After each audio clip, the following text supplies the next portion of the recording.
order the December 11th Park Trails and Lakes Commission meeting. Jamie, do you want to do the call to order? Yep, Terry Steenblock, Here. Tim Miller, Here. Tim Gary, Jackie McNamara, Jack McKenzie, Jason Steenblock, Here. and Doug Ramseth. Here. All right. Let's see, next we need to look at approval of the agenda, so we'll take them one at a time if that's okay. The approval of the agenda is just to approve the agenda. Oh, yeah, the agenda. Sorry, I was thinking the meeting minutes. So looking for a motion and approval for tonight's agenda. So moved. Second. Any discussion? Hearing no discussion, all in favor? Aye. Aye. Opposed? Motion carries. Okay, now we move on to open forum, and I don't see anybody here. Jamie, do you have anything for open forum? I do not. Nothing Alright. for the open forum tonight. All right, so we'll move on to the approval of the meeting minutes. And we'll start with the April 17th, 2018 workshop. Looking for a motion and a second. I'll make a motion to approve the April 17th workshop minutes. Second. We have a motion and a second. Any discussion? Hearing no discussion, all in favor? Aye. Aye. Opposed? Motion carries. And abstain. I'll abstain. Oh, that's right. You abstain, okay. I forgot that one. Thank you. I just asked that too. All right, moving on to the June 19th regular meeting. Looking for a motion and a second on that. So moved. I'll second. So any discussion on those? All in favor? Aye. Aye. Aye. Opposed? Abstain? I'll abstain. Abstain.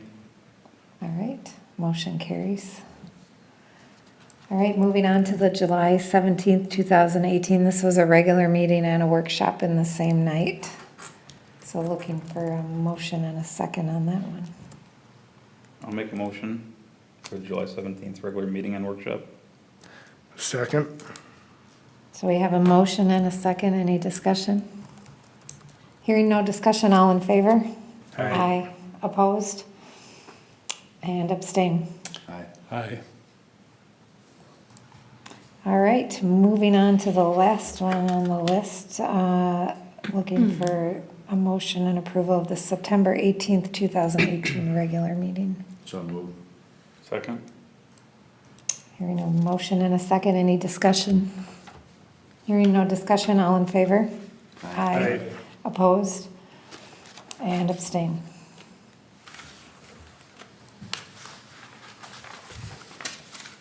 All right, so next on the list is Arts in the Park, Jamie. All right, so Chair and members of the Parks, Trails, and Lakes Commission, the agenda item tonight for Arts in the Park, even that this is a regular meeting, some of our agenda items can serve as more of a workshop item, and so I'm not seeking any action from the Parks, Trails, and Lakes Commission on Arts in the Park agenda item this evening. However, I would like to engage a brief discussion on our current status for Arts in the Park, and just as we're working in our off season here to start planning for the 2019 season, I'd like to engage a conversation with Parks, Trails, and Lakes Commission regarding two things. One being our tentative draft of our entertainment schedule and budget for the 2019 schedule, and then also in conjunction with that, just discussion and input support from Parks, Trails, and Lakes Commission regarding potential sponsorships of the Arts in the Park event, which would be something fairly new that we would be seeking to do for 2019.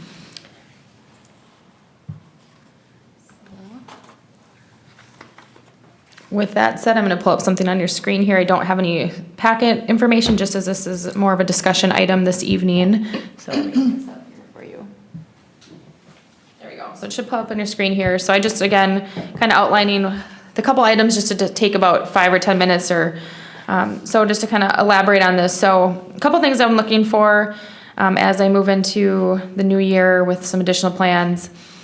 We do have a tentative schedule drafted for Arts in the Park Entertainment next year, so I don't expect you to know every specific detail about these bands or groups, and I'm not necessarily asking that of you for this meeting. I'd like to come back prepared in January of any fine tuning on what we might not agree upon today in discussion. So just keeping it fairly high level, but if there's things that we identify that we know we're comfortable with, I have a couple that I'd recommend, and we can kind of highlight and confirm those to carry forward. Otherwise, I can come back with January, hopefully with some new recommendations based on our conversation tonight, so that in January or so, we're sitting with a more firm schedule for Arts in the Park. So with that being said, I just want to run you through kind of where we're sitting. Two key things to identify tonight. I'd like to see confirm no Arts in the Park on July 2nd. We have not been running Arts in the Park the week of the 4th of July, just given the festivities. So it's nice to get confirmation from the Parks Commission that we're all on the same page with that, and make sure that we're promoting that well next year. And then the Kids Night, for the past several years, we always had 2 kids and family nights, one usually in June and usually July. The other one, I can't remember, varied July or August based on scheduling. Last year was the first year we just did 1 kids and family night, and I know there was some mixed feedback on that. I heard a lot of people indicate they would like to have the 2 kids and family nights again. Draws a lot of people in. It's kind of our busier nights of the summer with drawing in all those kids and trying to have more activities available those nights so that even more families come out. So just some feedback. If we know we want to move forward, or if there's, Parks, Trails, and Lakes Commission input on that, then I can just know we're going to do that moving forward and keep that into the plan. So just kind of high level, here's the dates listed out. You'll see the first one is Shoop. They were our only cancellation last year, so we do have, per our agreement with them, that we can reschedule within the 365 days. So we thought we'd kick off the season with them, so that they've already been paid, so that will not impact our budget for entertainment for 2019. But just a high level run through, this does currently include the 2 kids and family nights. I did want to note Church of Cash for June 25th. They were one of the most popular groups last year. So I think that would be one, I would recommend, or consensus from commission, if that's like pretty firm, let's have them back a year. One thing, Function Junction, they had to cancel this past year. They were scheduled to be the opening night, and they were going to charge $750. So their rates increased a significant amount. So that's kind of a question for commission. I guess that, I don't know if they were giving us a deal, but this is kind of their market rate of what they charge on a regular basis. So how do we feel about that? I know that we've tried to incorporate some culture nights. I know that the attendance is not as high as some of the other evenings. So do we want to still, incorporate some kind of Latin swing dance or something of that nature?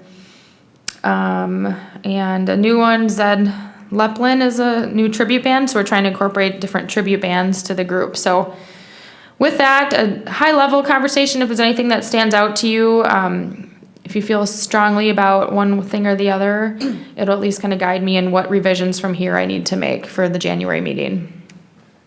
Jamie, what is Function Junction? Function Junctions, I think they're like a 5 or 6 member high energy band. They really get a lot of people moving and dancing and engage the crowd quite a bit. I think they play a variety of music, so they're popular at weddings and just gatherings. They play at a lot of other community events, and they're very high energy. Are these dates picked out for For a reason? have we checked with these bands that their dates are open on these ones, or? Yeah, so right now, and that's a good point. So at this point in time, we already do have a signed agreement with Woody McBride to be our music promoter for next year. So City Council approved that as well. So we're a little ahead of schedule, which is great. It gives us the opportunity to make sure we're really getting the bands and groups in that we want.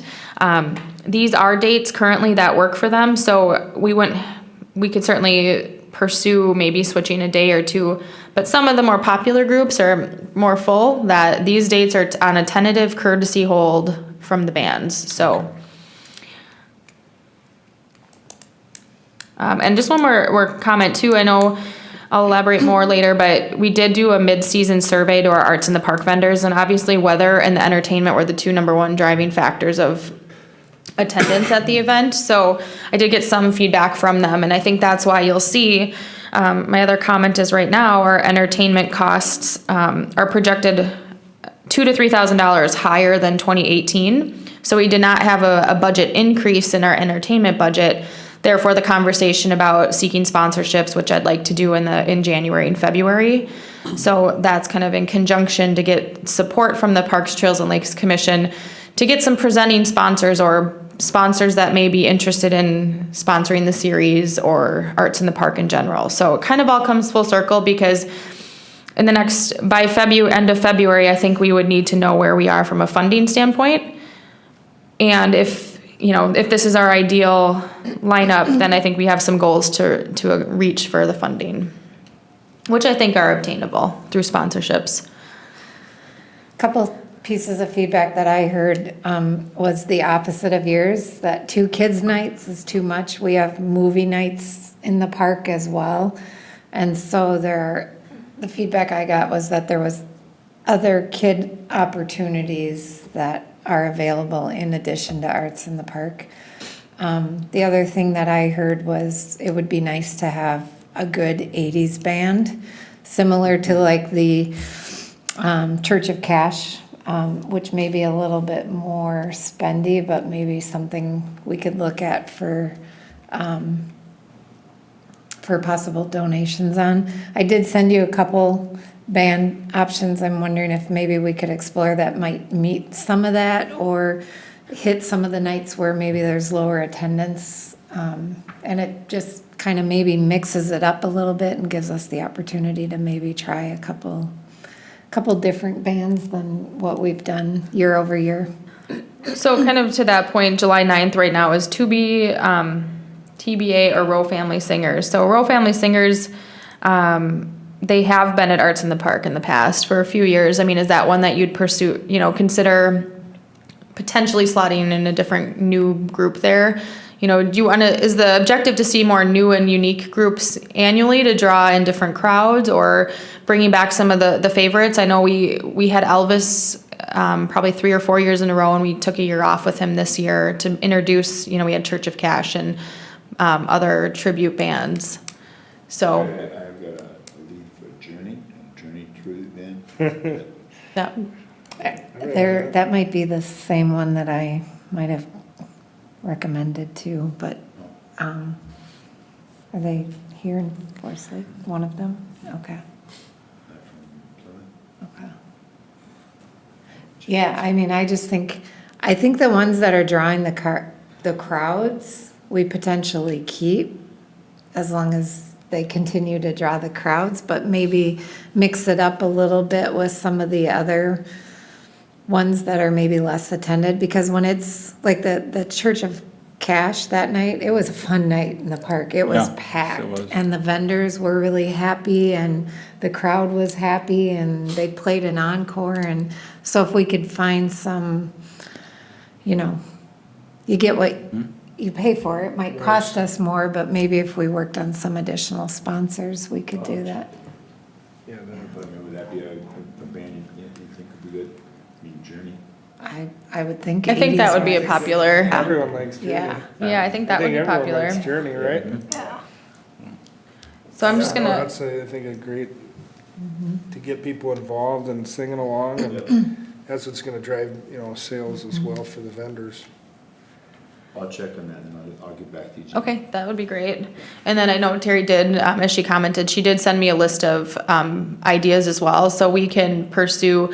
I think there was quite a few. I mean, like at least Yeah, throughout the handful, year, which as we is- saw bands or play at other events or just kind of kept So that's one of the track them. challenges we face in selecting, and working with Woody is the entertainment schedule really drives growth of the event, and so really being mindful. And like I said, we're probably at least about a month in advance or ahead from last year, which is great. So the challenge is really then it breaks down to, if you consider the Rockin' Hollywoods, which we've always had at our season finale, which I think everyone's good to move forward with that again. we really only have 11 weeks that we're scheduling entertainment. So it's really, you get so much demand, and I think you really have to be specific, or, using connections to get our, a good rate, and just making sure that we're happy with a well-rounded, diverse lineup, because that's really going to help drive the growth of the event, which I think is clearly one of our objectives, to continue to provide a strong community event. I know Woody did a nice job with Church of Cash, because when I had looked at them, they were quite a bit higher than where he ended up. So if he can even negotiate with some of them, that would be nice. And I know that, you pay for what you get, and I think, there's a couple that are listed at a little bit higher of a price. Zed Leplin would be new. I haven't fully researched him, but again, that's why we have Woody contracted with the city, because he's experienced these different groups and has the knowledge in the music industry that I don't have. So he brought forward that recommendation. I think it's, it's a different, something we have, Very something good. different. Yeah, they're a good one. Have you I've seen? them before. So if you like that kind of 80s, 70s. So I think the kind of, I highlighted, as you can see, a couple things that I think we're agreeing on, so we can kind of narrow our field down so that we know which dates we would have available, because we know that this stuff works right now. I know the Church of Cash had a pretty restricted schedule, so we could kind of say, I think we're pretty good to go with that.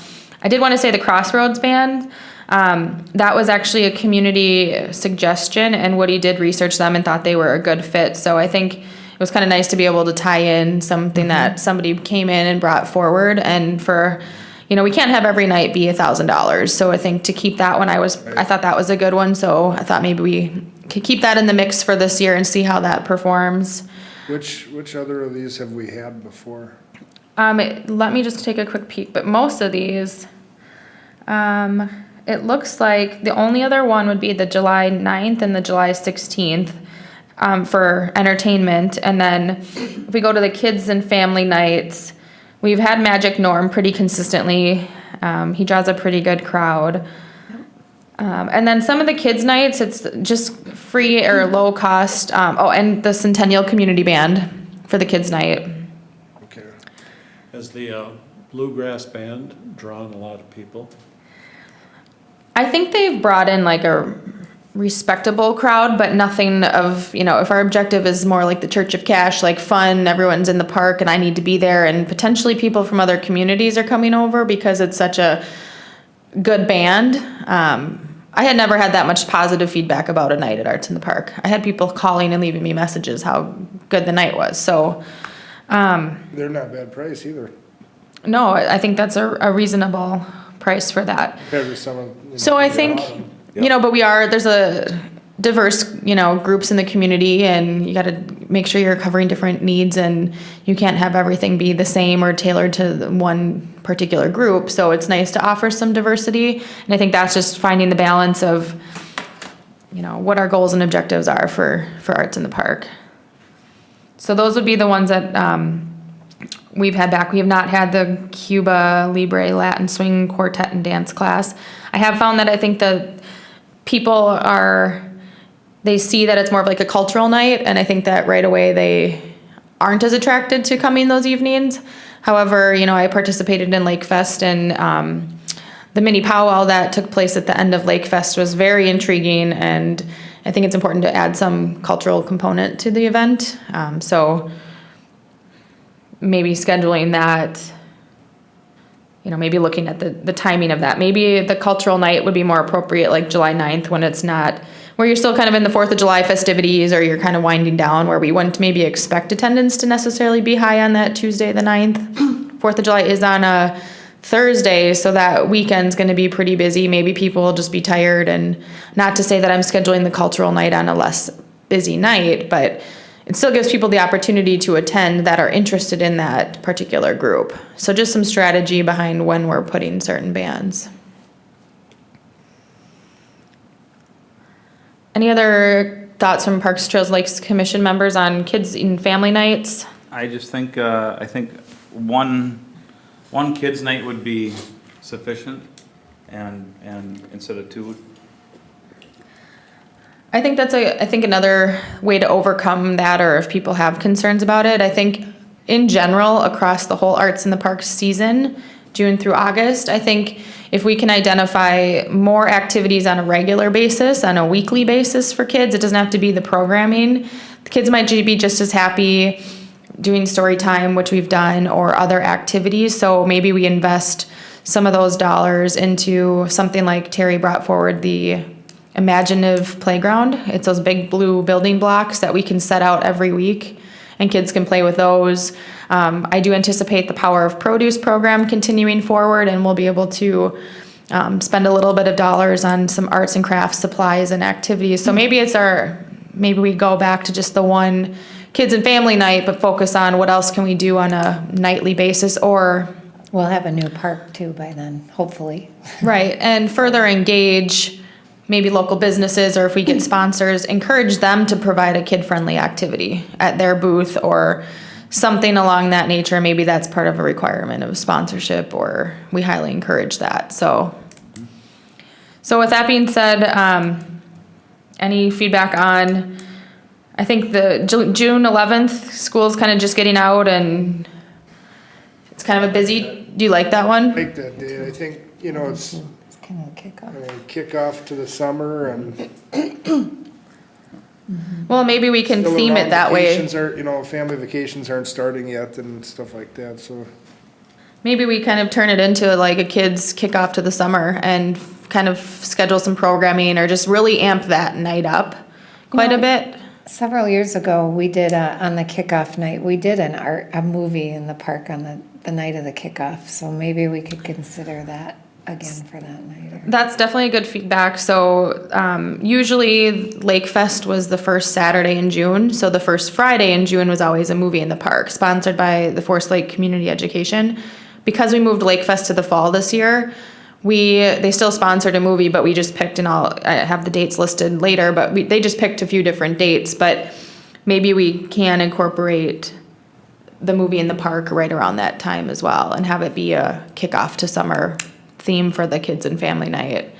And we can put a little more resources, whether it's us or a sponsor, into like a clown or somebody doing face painting and balloons, and really like amp up the kid-friendly activities and put forward one really good night at Arts in the Park for the kids and family, with free bounce houses that they don't have to pay a fee for, and they're just there and provided. So I think that seems like good idea.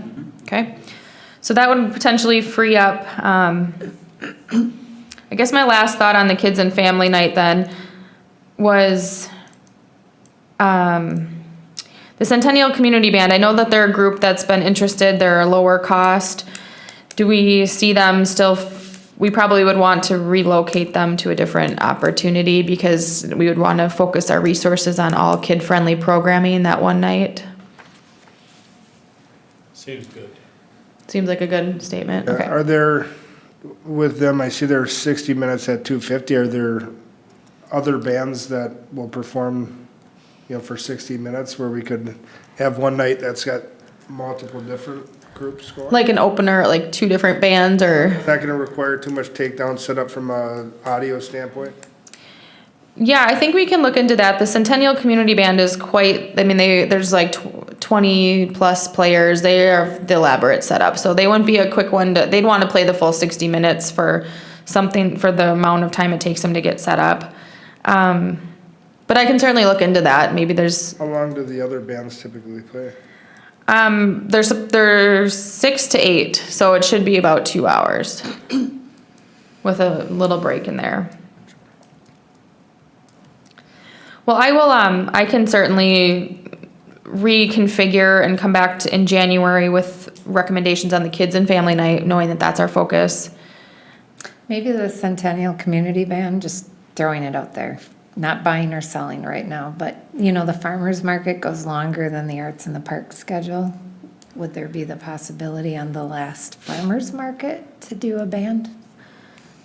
And maybe I think that there would, and I think that's a good time. That's definitely budget dependent, and I think that would really dictate, what's going to dictate that is the sponsorship piece. So, to really increase our performance lineup in 2019 without having requested any additional funding from the general fund for our entertainment, would really require sponsorship. So I'm interested in seeking community partners for Arts in the Park, where they would be season-long sponsors so that they're getting a good return on investment of sponsoring the whole Arts in the Park season. And, I haven't gotten to the fine details of the cost breakdown, but then giving them an opportunity to set up a booth. You get one night as a premier vendor. Woody McBride's really good about making announcements, so they could have announcements every week. So figuring out what their investment's gonna provide for them. So I think if, we've gotten one sponsor before, but otherwise we really haven't actively sought out a significant amount of money for sponsorships. And I think that given the growth of the event and just the community, that it's such a community event, I think that there'd be local businesses who'd be happy to be involved in that. So just want to make sure Parks, Trails, and Lakes Commission's aware of going down that road and comfortable with that and supportive of seeking out sponsorship dollars of the program. Yeah, I think that's a great idea. If we can improve the event and not be on the hook for it, I don't see an issue with that. Yeah, I think it's just a matter of making sure we have a nice package to give them that explains what they get for their sponsorship. And I think it's a great idea, and if you need help, let me know. Yeah, and then recognizing them. Yeah, that's a key. It's the recognition piece. Okay. Any other- discussion on that topic? So the 2018 year in review. All right. So hopefully I can get through this fairly quickly, but it's hard to believe it's the end of a year. So I think 2018 was busy, and I know at times there were some challenges and roadblocks, and at times we were spinning our wheels a little bit, but I think it's good to look back on what we did accomplish, because there is quite a bit, and kind of carry the momentum moving forward into 2019. So I will just kind of go through a brief overview highlighting the programs and maintenance, and then just a couple other things. So I'll go through this fairly quickly. But I just included our vision to be a premier recreational destination for parks, trails, and lakes. And this is a picture from the 2018 powerboat races that take place at Lakeside Memorial Park. So in talking about Arts in the Park, thought I'd start with just a recap on the concert series for 2018. We introduced some new tribute bands and groups. Again, very strong feedback for the Church of Cash, with only one weather cancellation. And I think there was notable growth of Arts in the Park pretty consistently on a weekly basis. I thought that we experienced some good growth throughout the year. And as it relates to vendors, the vendors are a huge part of the success and growth of the program and the event. I thought that we had a really good variety of talented and dedicated vendors that had a lot of different products and services. I really tried to focus on getting in some more of true artisans and handmade craft products. So I think we had some really good talent and people showing up pretty consistently and excited to be at the park, which is good. Also in 2018, we made a change. We relocated the farmers market, which allowed us some more space to add to our farmers market. So we added some more baked goods, honey, additional produce vendors, some meat vendors to really strengthen the variety of our farmers market. So we're more competitive and just offering more for people to come and shop. So I think that was a good change. We did conduct a mid-season vendor survey, so we got some input. Again, a lot of people commented on the weather and then the bands playing. Overall, I think 75% of respondents were happy with their vendor location within the park, and a lot of them were interested in coming back. So I think if we had a 50% return rate next year, I think would be a good amount, and you always want to continue to offer the opportunity for new vendors. And there is a high vendor demand, and I really received requests to attend Arts in the Park throughout the whole summer, and it made for a very busy summer, but people were still trying to get in as a single night vendor, even just to come for a night or two. We had a very full park, and it does take a lot of time and planning to get it all organized with the paperwork and getting everyone situated. So I think we can make some improvements there, but there definitely was a lot of interest in our event. We ended the season with our annual community corn feed, which is where we kind of put the most investments in our night with the Rockin' Hollywoods. We did have a little cooler temperatures, but we did still have a pretty successful event, and it was a fun night. Thanks to our volunteers, we also had, who else was there? I think there was one more. No, I think you guys were the only 3 volunteers for the corn feed, but you guys, they were amazing. They handed out over 1,000 ears of corn and made sure it tasted good too. Still have blisters on my fingers. Need a few too. With that, I kind of just highlight a few different programs. So new in 2018, we received $2,400 from Alina Health to support 6 weeks of free paddleboard rentals, and partnered with Dyro Outdoors. They're a company out of Stillwater. They were very impressed with our registration rates that within the first night, 59 people signed up, and within 3 days, there were 185 people signed up. So all of the spots were filled. It was very successful, and a lot of people are really excited about that. So I think from that program, we learned that there's obviously the interest and the demand for, definitely the interest in paddleboarding. So into 2019, as we talk about access points for the lake, or maybe this is something we think about of how can we set up more frequent paddleboard rentals from the beach, but at a low cost for the community. People were definitely interested in that. I'm sure the free element wasn't, a factor, but so that was a new program. We also added the Power of Produce, which highlighted here was from the University of Minnesota Extension and Health Up of Forest Lake. Each contributed $1,000. Just some pictures for this. So we had 170 children ages 4 to 12 sign up. Overall, the program was very well received. I think just from a logistical standpoint, I had to start the program a little later than anticipated, just given the demands of the summer and activities. So I would like to, we do have some funds carrying over to 2019. Available specifically for this program, and it's something that I would like to see be a sustainable program through sponsorships, even if it's $2,000 to $3,000 a year. I think it's a great thing to have in the community and really help support a healthy initiative. And it was a good partnership with the Hardwood Creek Library as they came to set up a pop-up library, and they helped facilitate the arts and crafts and just did other little activities. So it was a nice way to give kids some things to do. And each kid got every week a $2 voucher for free produce to shop the farmer's market. So that was new this 2018. We elaborated and expanded on our movies in the park. We really only did the one movie. Last year we did a total of 3 movies, and now in 2014 we did 4 movies, which were all sponsored. I listed here our sponsors for those. So I think definitely a nice, again, good feedback, something free for families to do, especially if you have multiple kids. It's a good way to get together with other families. I saw a lot of comments on Facebook of, let's go to this together. So it's a great way to bring people together and get them outside of their house to get out and enjoy. I think my objective I think this will carry forward to 2019 through sponsors. I would say I think I would focus just on the 3 movies based on attendance, and just it felt a little too frequent at times, every 2 weeks or so. So I think I would just focus on doing 3 movies really well. Lake Fest moved to the fall, as I noted.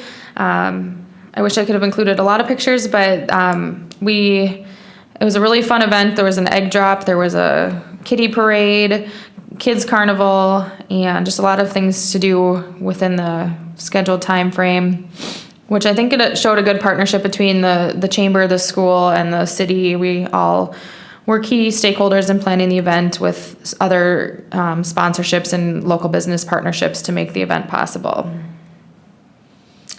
Jumping into maintenance and improvements, I just wanted to highlight and thank Public Works for their great job with continuing to maintain our parks. These pictures were taken in the spring, and Public Works, maintains and manages all of our city parks. So this is just at Lakeside, but they do work hard, and I think that really is important because it helps with our goals and objectives. And in 2019, there will be additional staff, I think, dedicated to Public Works for helping with park maintenance. So that's a good thing to note as we move forward. We also added a new dock. We added a couple extra extensions and then a bench at the end, and I believe they did some shoreline work just so that was a better view along the lake. Fenway Park, this is a picture from this year, so just highlighting that we had a new maintenance provider in 2018. We had notable improvements throughout the complex with little or no issues, and also there were no irrigation issues reported or major repairs this year, so I think that's a big improvement from 2017. This is a shot from a field 5 that we did some significant, restoration on. So some quotes that I received from the Baseball Association and people within FLAW, that they had some really good positive feedback and it was in the best shape that they had played on throughout the season. So that's positive news and I think a big turnaround. I did talk to Jeremy Walker with Walker Enterprises, who is running the maintenance at Fenway. He has an agreement with FLAW, the Athletic Association, and I believe they're going to continue moving forward with a new agreement for 2019, which is good. And I think that as we were working on some of the details, I think they ended up doing 31 complete mows of the complex, and I think they had budgeted for 26, so not too far off. And 30 was kind of what we were projecting, so there wasn't a significant overage. And I think that still brings the overall maintenance costs at Fenway significantly less than it had been with the previous arrangement. So a lot of positivity around the maintenance at Fenway. I did apply for the Sports Turf Field of the Year award, and I did find out yesterday that we did not receive the award this year, but our application was very well received and recommended that we apply again next year. And in the application process, I worked with the committee and they, I said, do I apply for one field, meaning field 5, or the whole complex? They did give direction to include pictures of both, so I did. Next year, they would like us just to focus on one field. So if we want to be considered next year, I think we really focus on field 5 at Fenway as an opportunity to really I think we'd be in a good position to have a strong consideration for 19. So as we move into 19, we can think about what else could we potentially do to improve that field in particular. There is a grant currently available that may have some funding for some improvements. So it's given out every quarter. So I think we can look at that and see if there's something we can do to improve that. Kind of circling back almost a year ago, we added the new boards new to us boards. They were used and purchased from the school district. So we put these up at Tower Park last December. So last skating season, December and into early 2018, we had, with the new boards and improved quality of ice, we noticed a very significant increase in usage of the rinks at Tower Park. It used to kind of be the desolate, where's Tower Park? And now people are already calling and asking if they can go and reserve rink time. And there was just a good turnaround there. The other rink you don't see pictured also has some newer boards as well. We took down all the old wood deteriorated boards. So for minimal cost, it was a pretty significant improvement. So those will continue to be maintained well into the new year. Maintenance and improvements, Cooling Camp Field 1. These pictures were not taken recently, obviously, with the snow we have, but Field 1 is actually still going to have that fencing project completed yet next week. So that will meet our goal to have that done by December 31st, which is good. So this is kind of an idea of what it's going to look like. To remind you, is outfield fencing, and then the backstop is going to be extended higher for safety reasons. So that was completed in partnership with the Forest Lake Baseball Association, Spring Lake Park Lions, and the City of Forest Lake. And lastly, we did come to consensus on a good project for Lakeside Memorial Park that does include some ADA accessibility, wheelchair accessible features with port-in-place surfacing, as you're all very much aware of all this. So that will be moving into the installation in 2019. Just a couple other things. We had a couple Eagle Scout projects. One I just highlighted on here was the Parks, Trails, and Lakes Commission approved a little free library for an Eagle Scout project. I think this was installed in September. At one point, the first week, the books were all gone, and I was like, okay, we're gonna have to start getting some books in, but now people have been naturally refilling it, and it's been working as it's supposed to. But anytime you know of anyone who has extra books, this is now at Lakeside Memorial Park.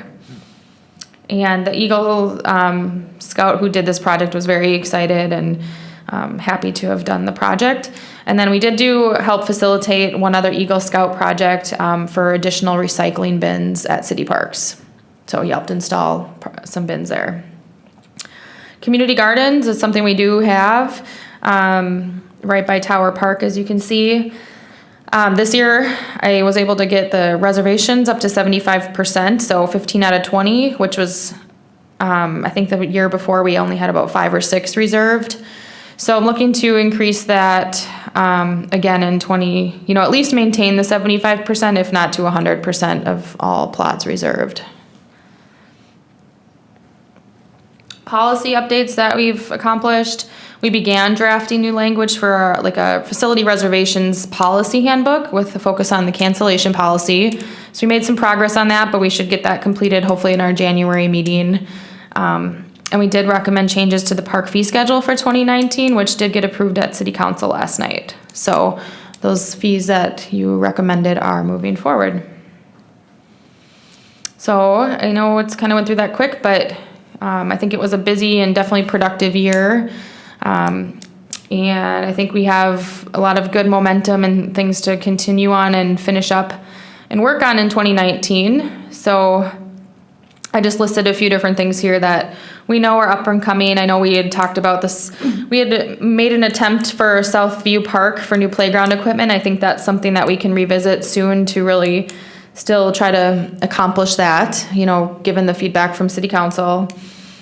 Still just kind of fine-tuning the details on a chess table and beanbag toss that we talked about, where to put those for 2019.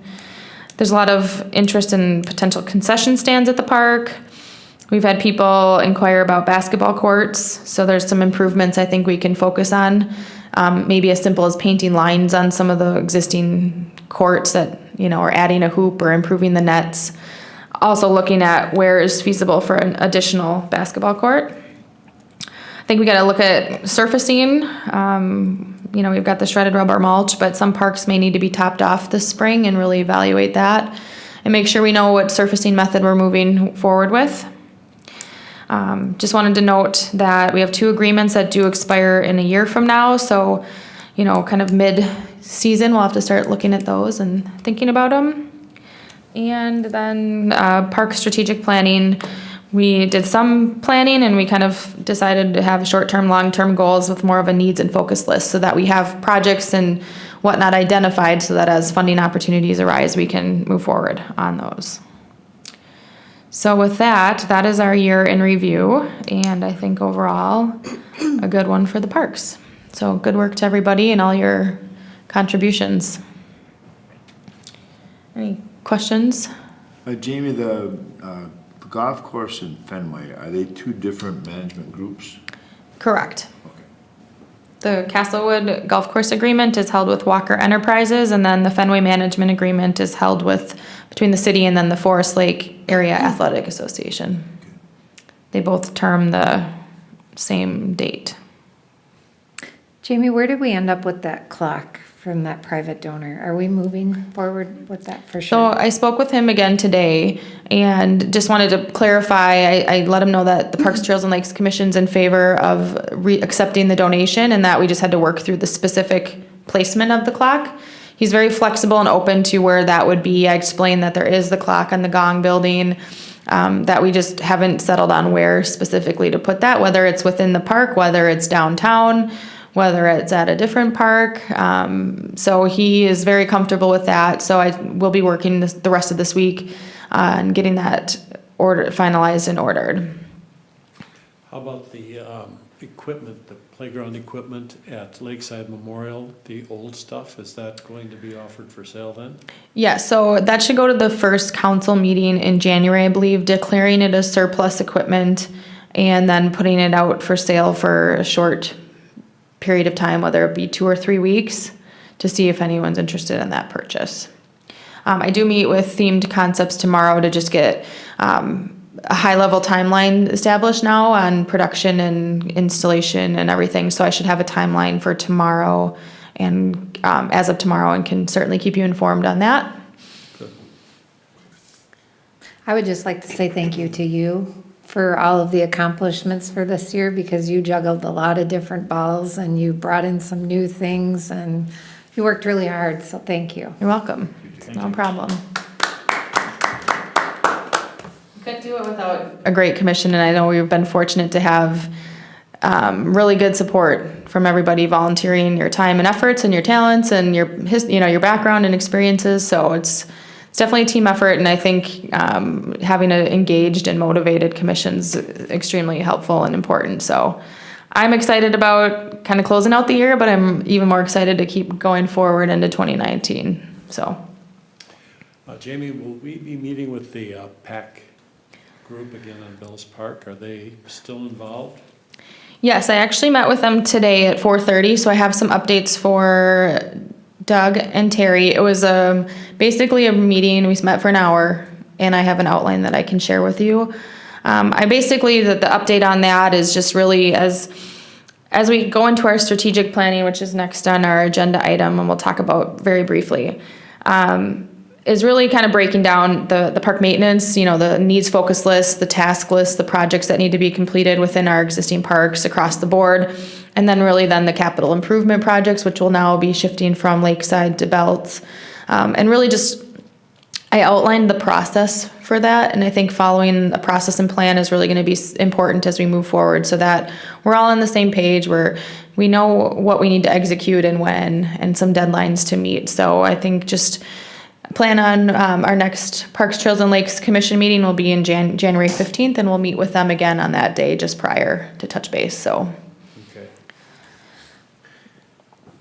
In regards to the year end here, where did we end up with like the maintenance budget and such? I know there was at one point some surplus that you're maybe gonna talk to council about moving to next year? Yep, that's a good question. There's a little bit left, and I'm going to be ordering the bean bags yet this week, so those get included in this year's budget, and have a meeting with Dave Adams to talk about any final bike racks or benches or anything that we need to purchase yet this year. After the new year, the council will look at the surplus from the overall general fund and determine how that is allocated. I think that there is general consensus, or it seems as if they're in favor of moving the park maintenance funds forward, so that we can not have the use it or lose it on that and be able to utilize that. But there isn't a significant amount left, given that we did fit in the Cooling Camp Field 1 project. So I don't think there's a huge amount. I can email you guys a brief update, but I don't think that I'm optimistic that some funds will be carried forward, and we'll know after the new year at a council meeting. Any other questions? Should we move on to strategic planning for 2019? Yep, I just really briefly, I think that as we kind of close out 2018 and look at what's ahead of us for 2019, I think continuing to reevaluate and establish our plan. The last time we really went through some really good park planning was in the fall of 2016. We did a brief workshop, couple hours on strategic planning a couple months ago. So I think that it would be really important at our January meeting. It can still be a regular meeting in the event we do have to approve any items. However, I'm going to hope that that agenda can be primarily strategic planning for 2019.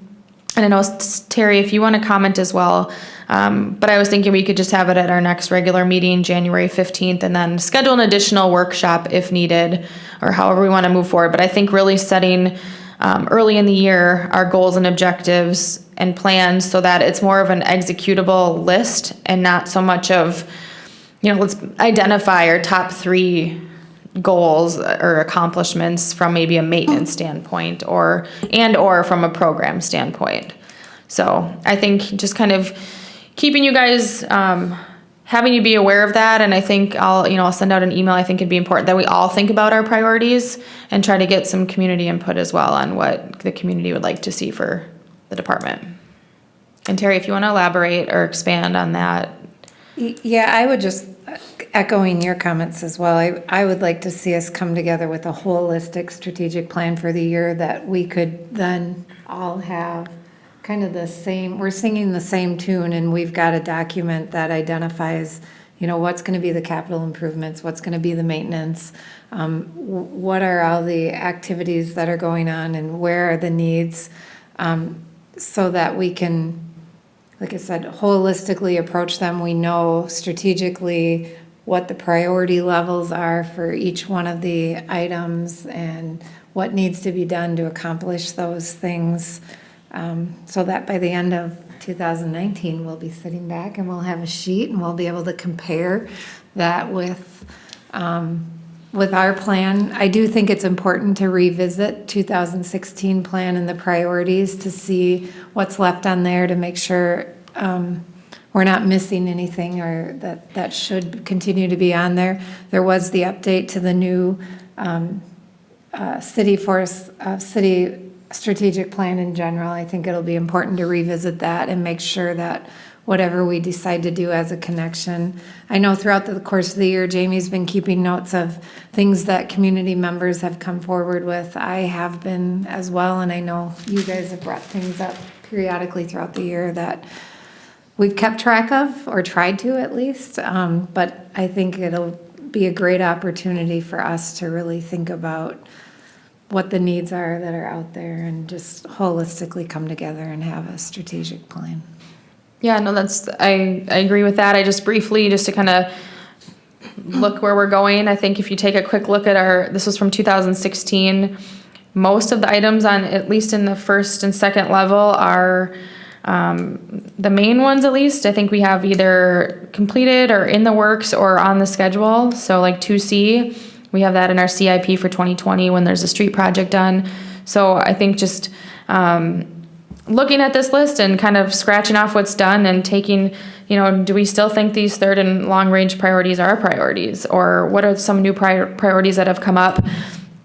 I do have a list of about 30 plus items of just things that have come forward, of ideas or concepts or things that we have to look at. So I'll get that in a document and send it out to you yet before the end of the year so that you guys can start thinking about it. And I'll probably have each member bring forward or think about their top two to five priorities for the community as it relates to park and recreation.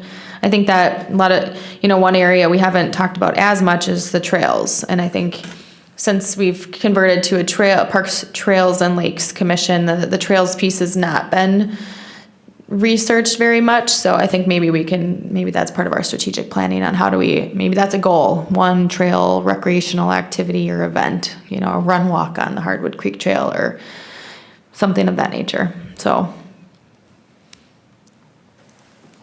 that is all I have. Just kind of be mindful that I think this strategic planning right away in 2019 is going to be really important for us and guide us throughout the year so that we have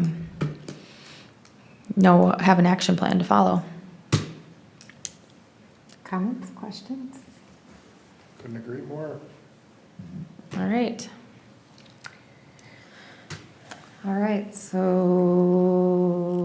updates, tree lighting ceremony.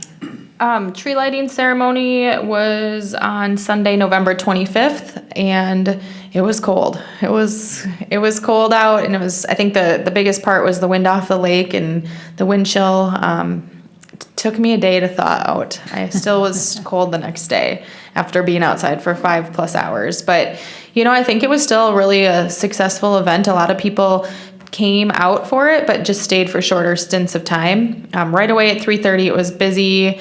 The whole park was full, and I think right at the tree lighting there was there was a lot of people there right when the tree was lit at 5. So overall, I think it was still successful, and I do have a list of ideas that, as in 19, I'd like to maybe get a little small committee together of people maybe interested in that particular event.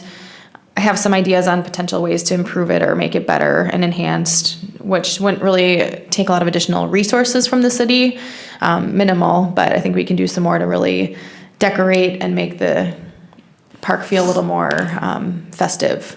So overall, that went well. Can I just keep going? Ice rinks? Touched on the ice Sure. cream rinks, but yeah. Ice rinks question? Yep. So just a quick thing. rinks are just about ready and working on getting them put out to the public that they're available. Have hired and working on getting the warming houses staffed. We do have a group interested in reserving rink time on Tuesdays. So we are anticipating, and I think I should be ready for this weekend. I'm just waiting for the final word from Public Works. So as soon as they're officially open, I'll get that on our city website and Facebook page and start promoting of that. Awesome. Flake Festival? This is our annual event that's in February. It's kind of a week long of just different activities available in the community. Usually it's a free movie at the Lake 5 Theater, partnership with the Hardwood Creek Library. And this Parks, Trails and Lakes Commission sponsors or runs the medallion hunt. So I think last year we had a good spot, and it lasted about 5 or 6 days, and people were out every day looking. So kind of start thinking of some ideas on hiding locations for the medallion. I'll email you where it's been in the last few years, and looking for creative minds, and if anyone wants to volunteer to be the hider, I'm always open for that. Right, Terry and Jason? Yeah. Does that come with writing the clues? It's fun to, It's fun, it's fun to actually. hide it. It's I would fun. gladly Is do it that again too? this If year. you No. write 'em, or who? I write the clues. You do? Yep. It's we- Are you a good writer? Yeah, she's great. I'm open to, it lasted 5 days, but the year before someone stumbled, it wasn't hidden as great, so someone found it on accident, so, yeah. So we made some improvements from that. So, but I'm open, if someone else wants to write clues this year, we did Tim good. Miller, are We you did signing good. up? No, that's not. Okay. So just keep We'll that in hide mind. it. We'll You hide can write the clues. Just kidding. And I'll sit back and watch. I'll wait for the winner to claim it. But we just gather some donations from businesses to make a little prize that we give to the medallion hunt winner, and they get to keep the medallion. So if you have any new ideas, or I've toyed with the idea of a photo scavenger hunt for the last couple of years, but I haven't made that transition yet, where you have a list of certain photos you have to gather or find and submit that, and then you're eligible to win. But if you have any newer, different ideas for this winter, certainly let me know. All right. Anybody else have any updates? I just have a quick other to it and add on there, but as we close the year, I just want to thank again everybody on the Parks, Trails and Lakes Commission, to Doug, Tim, and Tim jumping in kind of in the middle of all the crazy and activities, and getting up to speed and just going with the flow and really digging in and getting kind of thrown into the fire. I hope you're getting acclimated and continue on for next year. And then Jason, thank you to you. Jason's term is up at the end of this year, and he's been a dedicated Park Board and Parks, Trails and Lakes Commission member for the last, I think, 4 years we were talking about. So thank you for all your time and efforts that you've put forward, and really appreciate all your input and volunteer time. And I think you've done a great job helping with some pretty significant projects that are going to be long lasting in the community. So thank you for your time to the commission. Thank you. Yep, and I think Terry and Tim Gary are also technically up on term because of filling in for some vacant seats. So maybe you can be reconsidered, and we'd hope to have you continue forward into the next year. Yeah, I was gonna say, because I know there was a note that went out, and I responded, yeah, I'll sign me back up, so I don't know, is that been approved by the city council, or? Yep, so our deputy clerk manages all the commission communication and appointments and whatnot. So she'll take that information, and then I believe the mayor, so it'll be Mara, would reappoint. So, and I think that's it for known terms at this point in time. So thank you to everybody again for a great year. Anything else for the good of the cause? Do we have a motion to adjourn? So move. Second. Any discussion? Hearing no discussion, all in favor? Aye. Opposed? Motion carries.